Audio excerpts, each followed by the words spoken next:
What do you think most Christians misunderstand about the environmental movement? That it is fundamentally anti-biblical. It's fundamentally anti-biblical. Okay, Absolutely. that's very It, straightforward. Yeah. and yeah, and this is why, because it places creation on the level of the creator. That's what it does. It doesn't mince that at all. It's very straightforward that is a component that cannot be divorced. There is a theological component. I think we also tend to then take the other extreme where we're like, as Christians, going, we want nothing to do with the environment. Hold on, there's got to be a theology of the environment, and where do we build that out of? And that's Genesis chapter 1 and 2. Psalm 19 brings that forward. Psalm 148 brings that forward. Romans 1 helps us to understand the dynamics between worshiping creation and versus worshiping the creator.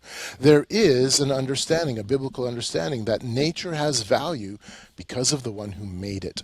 But the problem has been the world set forth, and Lynn White Jr. did this, and I know Anthony's going to talk on Lynn White Jr.'s famous essay here in a few minutes.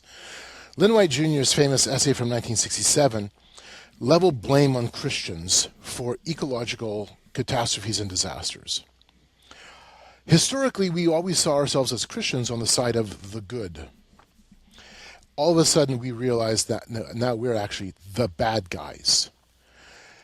We never challenged the assumption. In fact, I've got statement after statement from Christian institutions and denominations now going, we need to have a statement on the environment, or we have to work towards, helping make the world green again, and basically following the footsteps of what the world was telling us, to march to.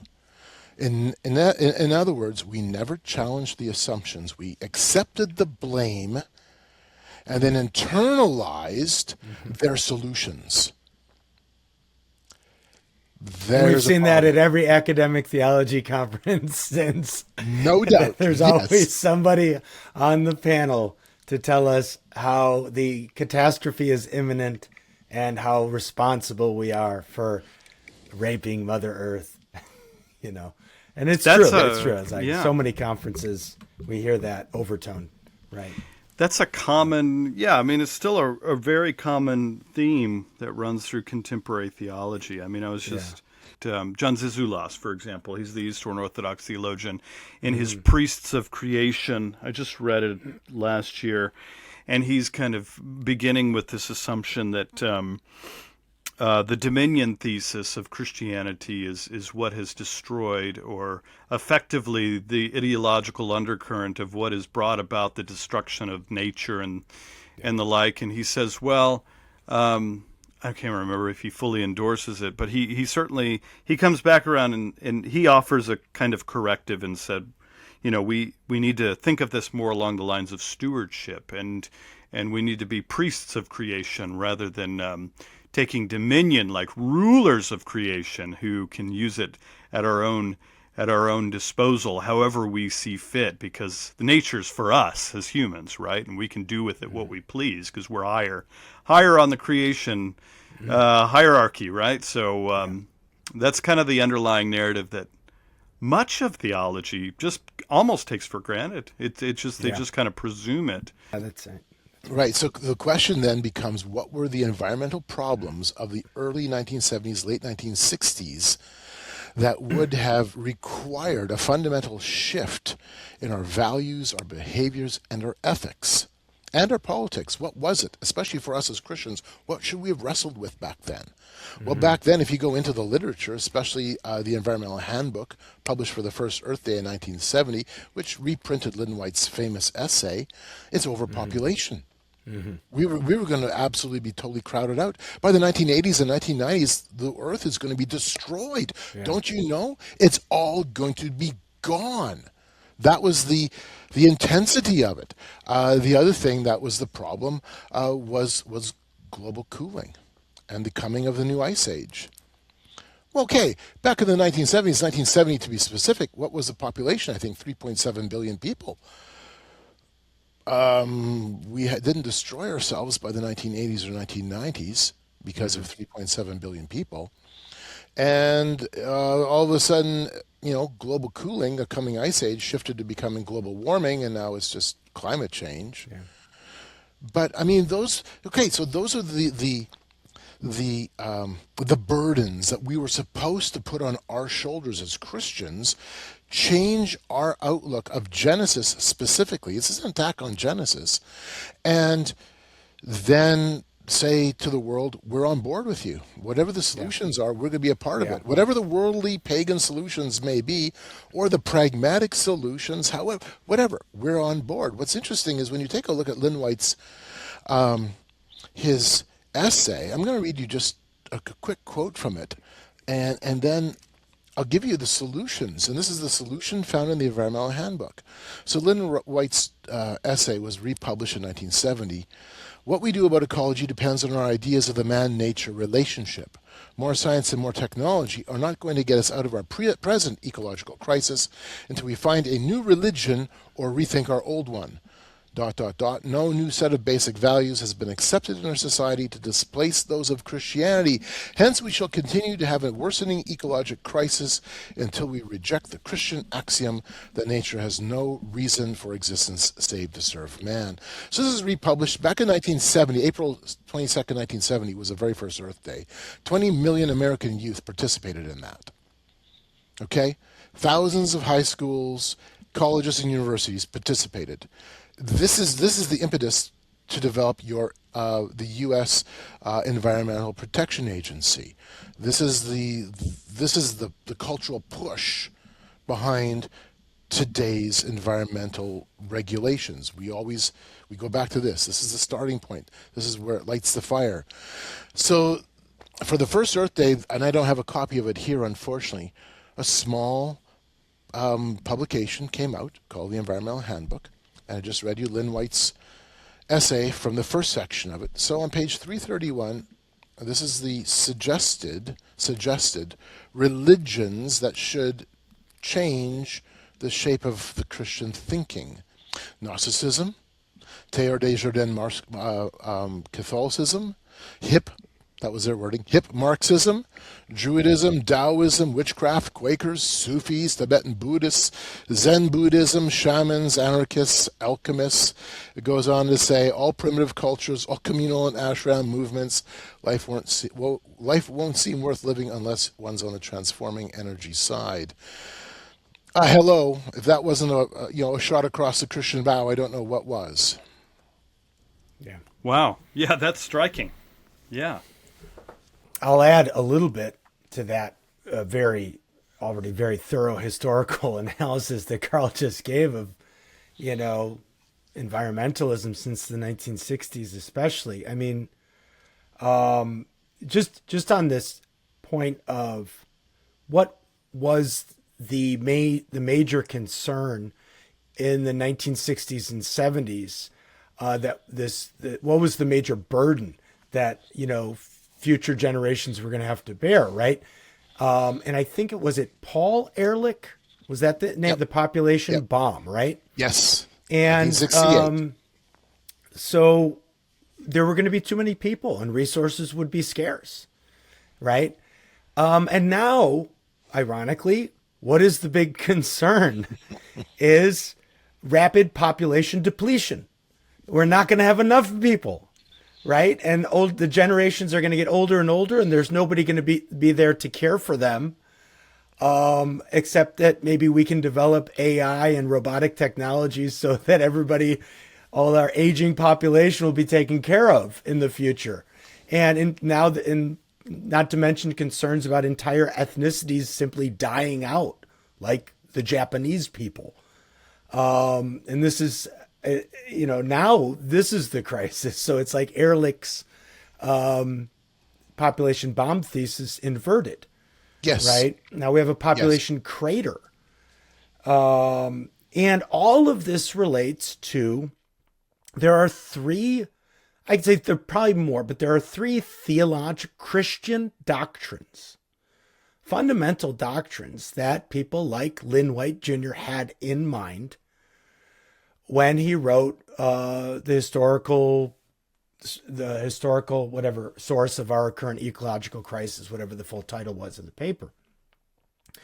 And one is, of course, what Carl mentioned, are what we would often call the cultural mandate, right? Which, of course, we remember is before the fall, to take dominion and be fruitful and multiply. Okay, this is according to the Lynn White Jr.'s of the world and his successors. This is sort of what gives rise or enables a kind of scientific and technological project that is now by the 1960s just completely out of control, right? But it's this Christian doctrine, combined with, of course, the doctrine of the Imago Dei, that man is made in God's image and likeness and is, in some real ontological sense, superior and distinct from the rest of creation, right? Man is the epitome of the creation, right? He is ontologically different and superior to the rock, the tree, the dog, the pig, the dolphin, etc., right? And then the third doctrine, and I think this is the one that a lot of people confuse, but the third thing that, of course, Ehrlich and other environmentalists who have pagan tendencies sort of excoriate or lay blame upon is what's called the desacralization of nature, right? And it's obviously related to the other two, and that is the idea that nature is not imbued with its own innate agency and power, right? Genesis 1, it's not the sun, it's not the objects of nature. It's not the sun and the moon and the stars, right, that are to be worshipped, right? It's their creator. And Jacques Ellul talks about the two desacralizing moves in history. One is, of course, Israelite religion, right, grounded in the Torah, where nature is shown to be contingent, right, upon the creator. And then, of course, it's Christianity, which is the fulfillment of the divine creator's promises and plan of salvation. So this idea then that nature is not alive in that sense, right, is for Lynn White and other environmentalists, again, another reason why we have the ecological crisis, right?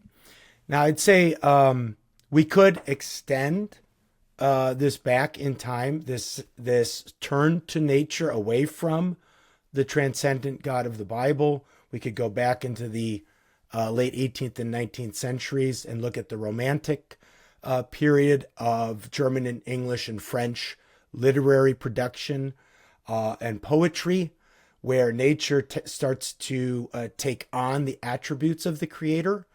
And you have very explicit rejections of the idea of a transcendent God in, poets like Shelley or especially Shelley and others.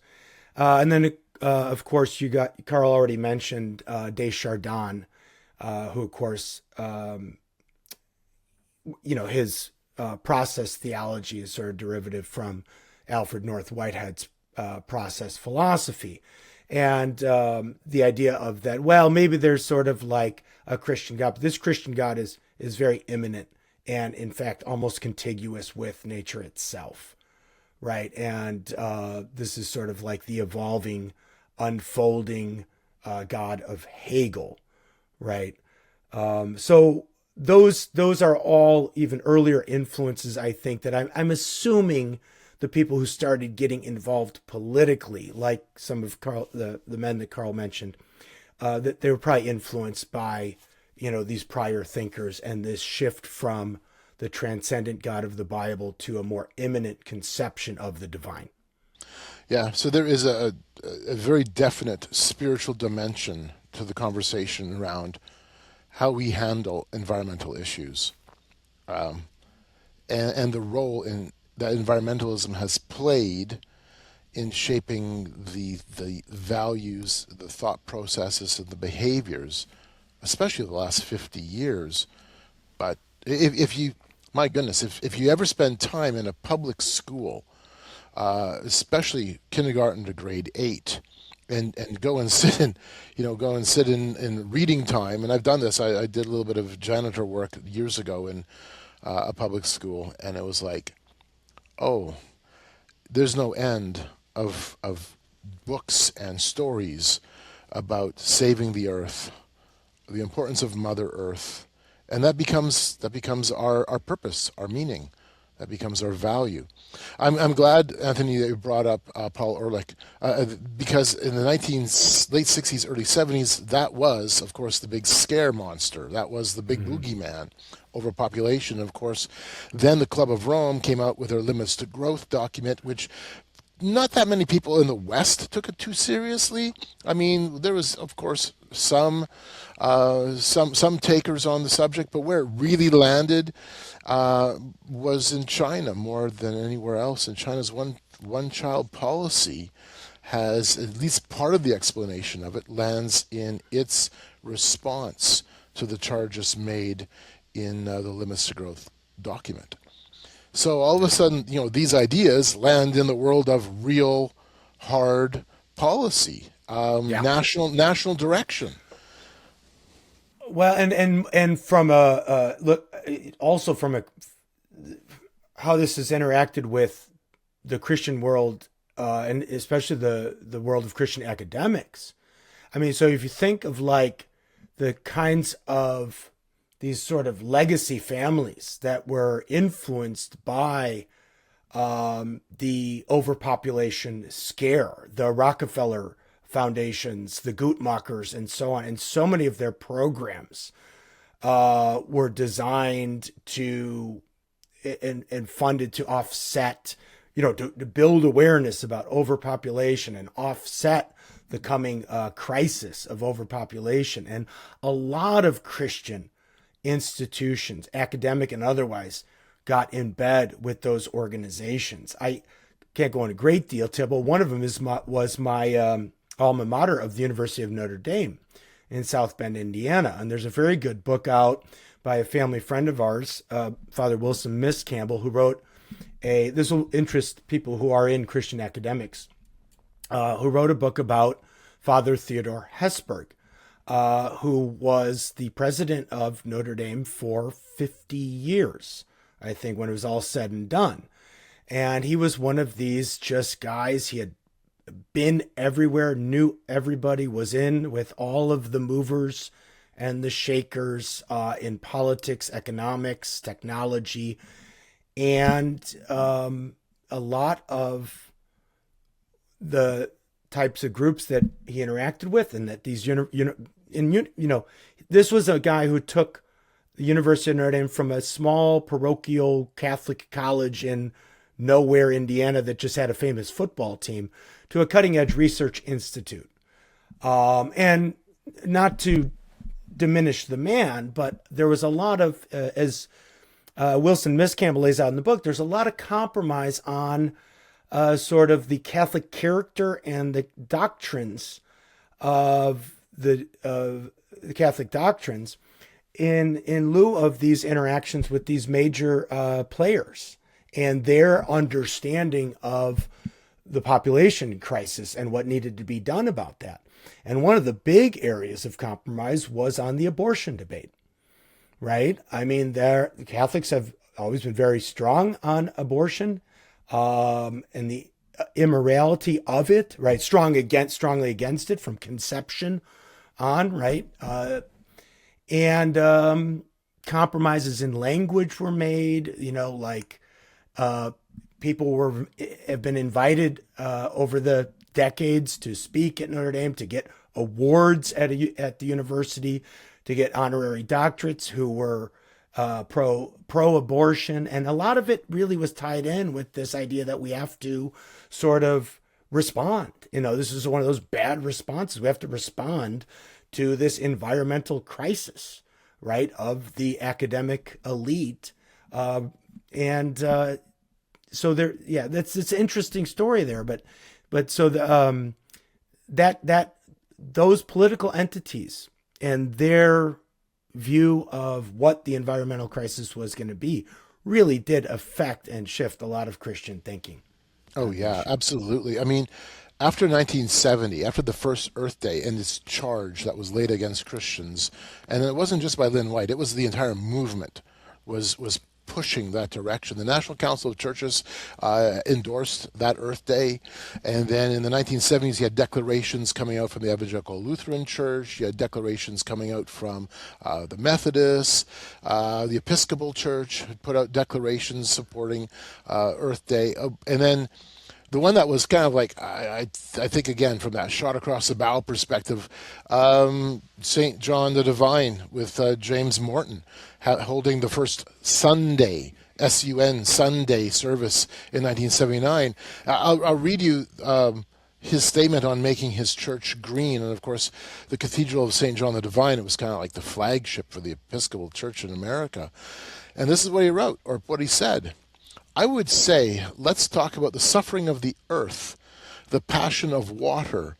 Let's talk about Jesus in earth, God incarnate in the flesh of the earth, the flesh of water, the flesh of the elements of creation, and how that creation is suffering, the passion of creation. Oh, what nonsense. Like, I mean, come on. We're all pagans now by the sounds of it. One of the things that came out, too, with this whole movement, and it came out with the National Council of Churches, is we need an environmental Sabbath, an Earth Rest Day. And so UNEP held interfaith meetings. They brought together different Christian denominations and then other religious leaders to work through what would an environmental Sabbath look like. And then in I gotta look here, I got the document in my hand. 1990, they sent out 25,000 Earth Sabbath kits, resources for pastors, songs, sermon suggestions, things like start an environmental club in your church or an interfaith club in your church. Invite for sermon suggestions, invite another species and come and learn the wisdom from the pulpit from another species or plants or animals. What? Yeah. Oh, hail, enlightened fern or dandelion plant. Give us your theology. Take the podium. This is nonsense, but that's where we go when we have chosen to walk away from the Creator, because that's what we're doing, and then choosing instead the creation, which is Romans chapter 1. We're given over to a debased mind, and there is a social sexual revolution that follows with the emergence of a green revolution. In fact, you can trace the two. They go hand in hand. So, it lands us into some pretty crazy stuff, but this is kind of the world we're in. I liken it to somebody pushing a rock down a big hill, a big, huge boulder, and it's rough when it begins. And at the bottom of the hill is a bunch of glass houses, and we're all in those glass houses. And we don't notice the rock is even rolling until it starts to hit the houses at the bottom of the hill.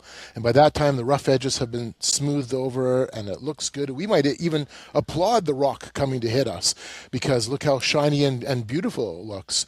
And in a weird kind of way, that's what the environmental movement kind of has done. Yeah. The stone was pushed in the early 60s up into the early 70s, and we've been kind of blinded to it. Now it's landing in our neighborhood, in our churches.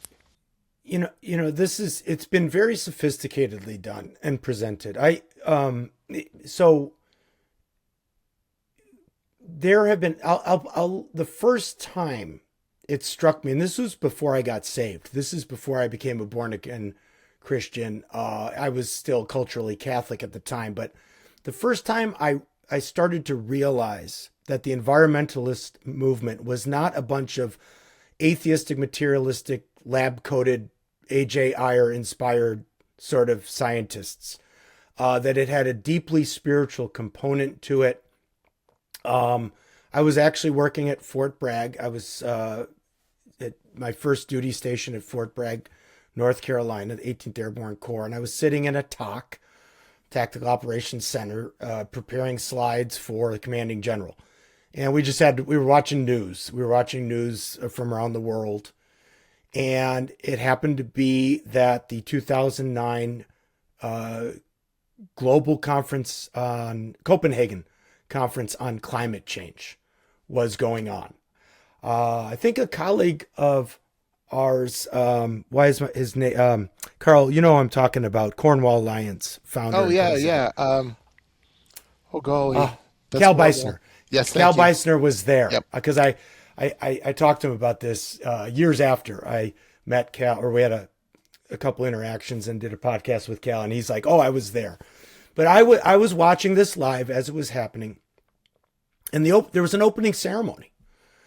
And the opening ceremony, I've written about this, and you can go find the videos. The opening ceremony, it opens up with what looks like basically a Protestant choir, like a sort of black robes, sort of Roman collars, men and women, right?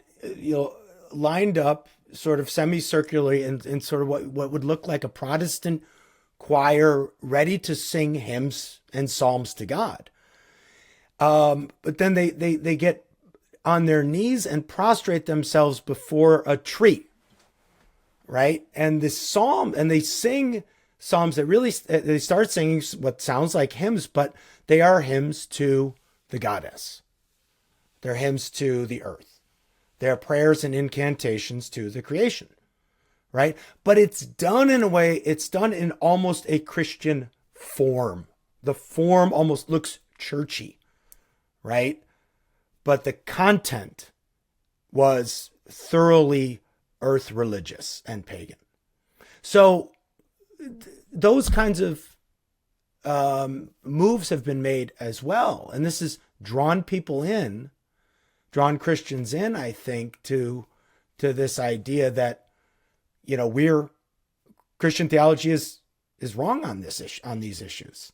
And we have to temper our understanding of man's uniqueness, right, vis-a-vis the rest of creation, and in addition, make this other move of sort of investing some kind of projecting onto the rest of nature a kind of power and agency that we really shouldn't think it has.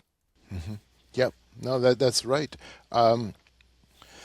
I've seen very similar kinds of demonstrations at the events I've been at as well. So I can back up what Cal has been saying regarding that event, because I've seen it at others as well.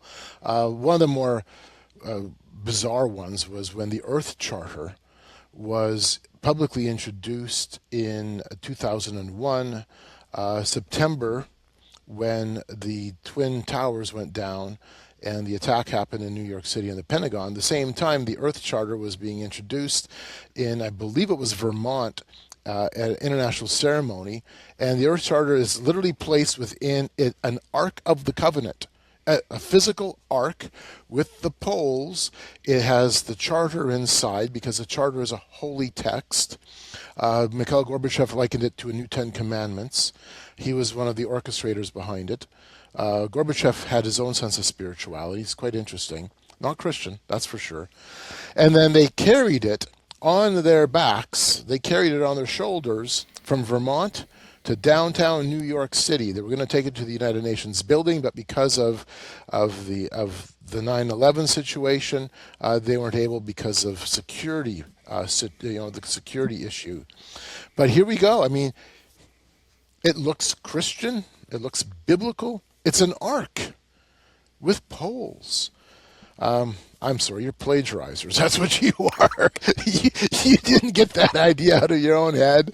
That was an idea you extrapolated from Christianity and adopted for yourself. But, okay, 1992. This is the closing statements from Boutros Ghali, the UN Secretary General, at the 92 Summit. And what was important about the 92 Summit? Well, the 1992 Summit, real quickly, gave us a framework document that your country, my country, and every other country around the world began to use to help develop national policies.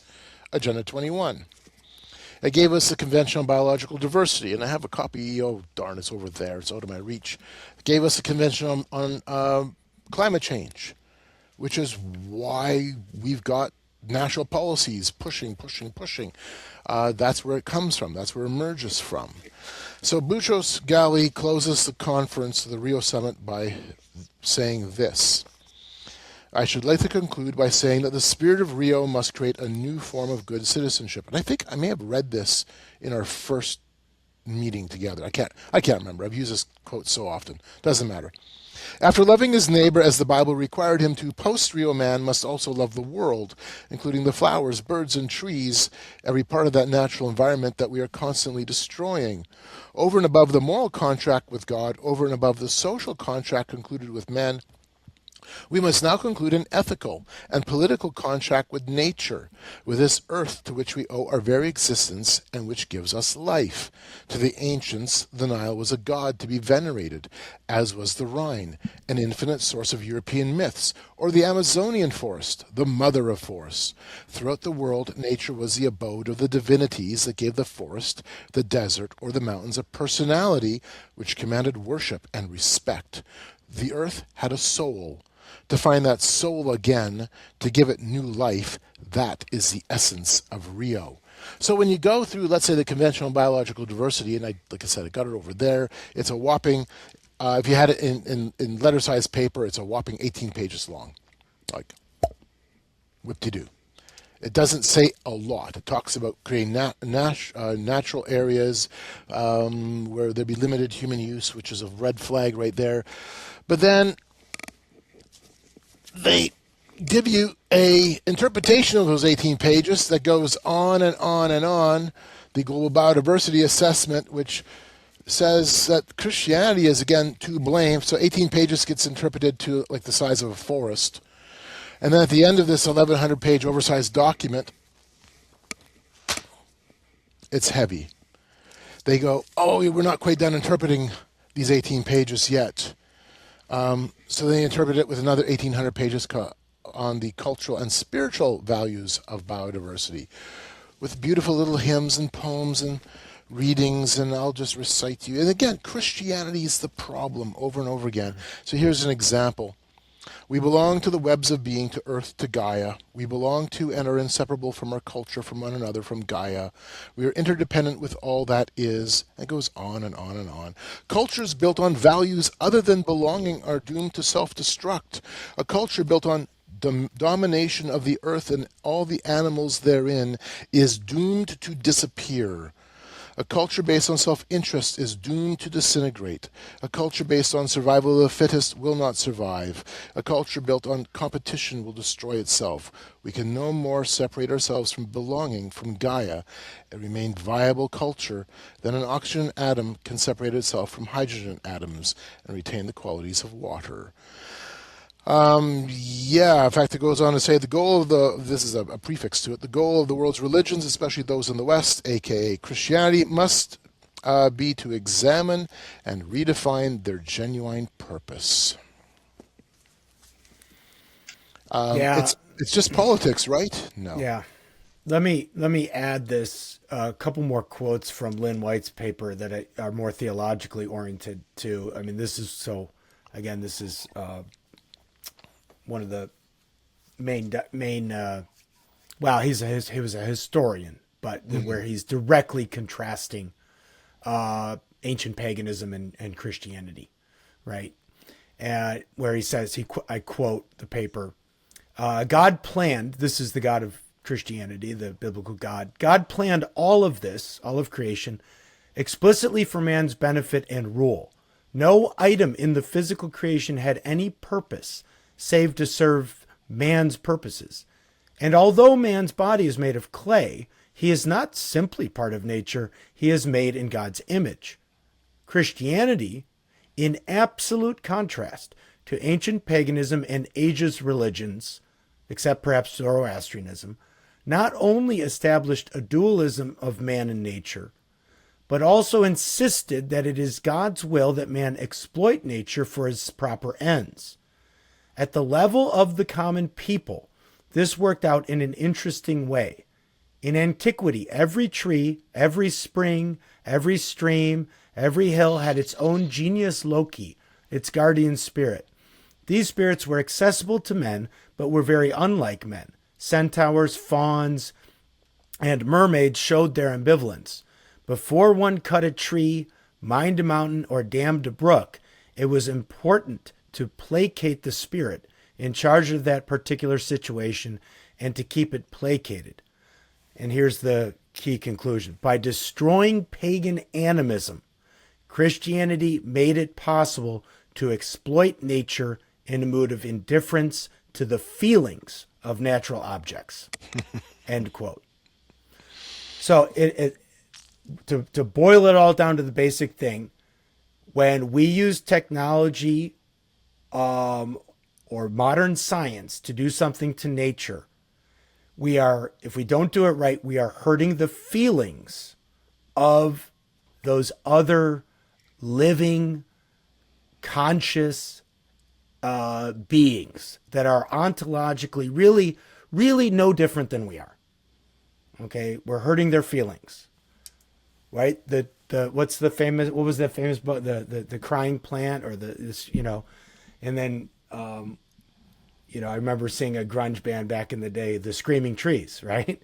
So but just to get pagan animism and Christianity, and then he goes on about missionaries chopping down sacred groves over the centuries. So this is very visceral for the environmentalist. Christian theology allows for or enables the hurting of what Graham Harvey would call other than human persons. Yeah. We're hurting other people when we chop down the tree. Yep. For us as Christians, then we have to, when we think about the environmental movement, when we think about even in terms of, let's say, policy, we have to really wrap our head around what this all means in terms of that worldview. Developing an apologetics and a theology around environmental issues, I think, is really crucial without bending our knee to the worldview that's being presented through this form of pagan politics. Because there are environmental issues. There are environmental concerns. Ironically, we have a very clean environment compared to, let's say, during the industrial era, when the coal-fired factories would turn the sky black over England. We have farming practices today that are very conducive to environmental management, environmental stewardship. But are there issues? Are there problems? Sure. Most of them, however, are usually local or regional at the most. Anytime we're dealing on a global level, you have to start asking yourself, all right, is there actually other agendas, other conversations happening? And this is more or less the leverage, political leverage to get things moving. And I have watched that play out, literalized, watching that play out at a couple of different UN events I've been to. So I think it's important for us to realize, there are real conversations around environmental issues. But when you take a look at the heartbeat of it, and Anthony, my goodness, Lynn White's essay demonstrated in spades that there is a value proposition, a spiritual proposition that we as Christians have ignored to our own peril. Because they framed the conversation. Yeah. We didn't. They framed it. And when I'm saying they, I'm talking about, of course, this milieu. They have framed the conversation. We accepted the blame, and we are still confused about how to approach this, or even how to recognize what's going on.